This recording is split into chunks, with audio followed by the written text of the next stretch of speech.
Have you ever held back sharing your faith because you weren't sure how people would respond?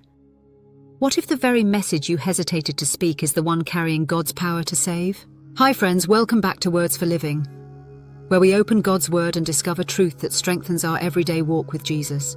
Today's verse reminds us of the courage and confidence we can have in the gospel. So if you want daily encouragement that helps you stand firm in your faith, I'd love for you to subscribe and be part of this growing community. Now let's take a moment to center our hearts on God's Word, where Paul reminds us of the life-changing power of the gospel and the courage it gives us to live unashamed. Romans 1:16 NIV says, "For I am not ashamed of the gospel, because it is the power of God that brings salvation to everyone who believes, first to the Jew, then to the Gentile." One beautiful insight here is this phrase, the power of God. In the original Greek, the word for power is dynamis, the same root word where we get dynamic or dynamite, meaning the gospel isn't just information, it's explosive, life-changing power. Paul opens his letter to the Romans with a bold declaration. He is not ashamed of the gospel.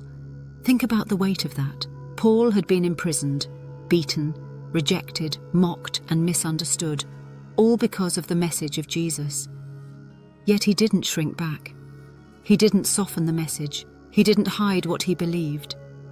Instead, he leaned in with confidence, because he knew what the gospel truly is, the life-giving power of God that rescues, redeems, restores, and transforms. The gospel is not just a belief system or a religious idea.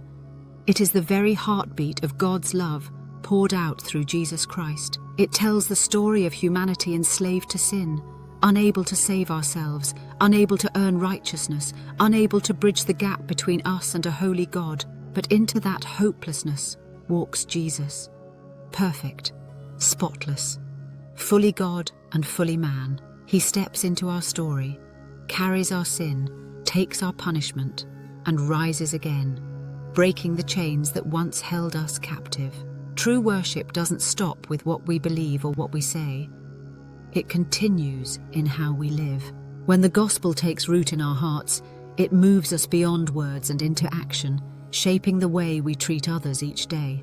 It shows up in choosing to do good, willingly sharing what we have, meeting real needs, and extending compassion without hesitation. Gospel-shaped faith leads us to live generously and kindly, even when it's inconvenient, because a life transformed by Christ reflects his love through open hands and a willing heart. And what's even more beautiful, this salvation is available to everyone who believes.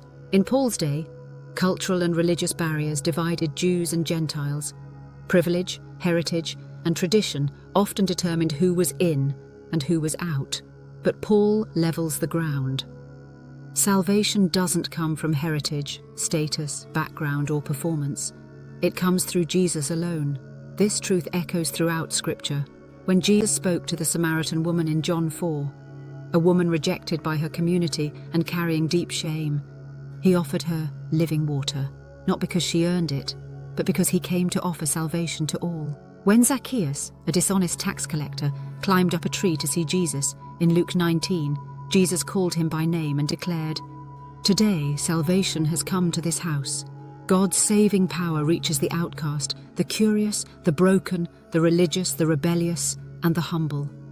No one is excluded. This is the message Paul is unashamed to proclaim, because he knows firsthand what that power can do. Paul, once a persecutor of Christians, became a preacher of the gospel because Jesus' power redeemed him completely. And the same God who saved Paul saves us. Sometimes we forget the miracle of our salvation. We forget the depth of grace we've received. Or we shy away from talking about our faith, worried what others may think. But Paul invites us back to confidence. Not confidence in ourselves, but in the message that transformed our lives. The gospel is still God's power today. It still reaches hearts. It still breaks chains. It still saves, one believer at a time. You are redeemed not by your effort, not by your worthiness, not by your past or your performance, but by the power of God through Jesus. Let that truth give you confidence. You don't have to fear judgment, wonder if you're forgiven, or question your standing with God. Salvation belongs to you because you believe. Walk boldly in that grace. This week, Intentionally reconnect with the beauty of the gospel. Take a moment each morning to thank Jesus for saving you. Share one part of your story with someone who might need hope. Read Romans 1 or the Gospel of John to refresh your heart with God's love. And when fear tries to silence your faith, remind yourself, the gospel is God's power, and it has changed my life. Let's pray. God, thank you for the power of the gospel and the gift of salvation. Thank you for redeeming me through Jesus. Help me live unashamed of this truth. Fill me with confidence, gratitude, and courage to share your love with others.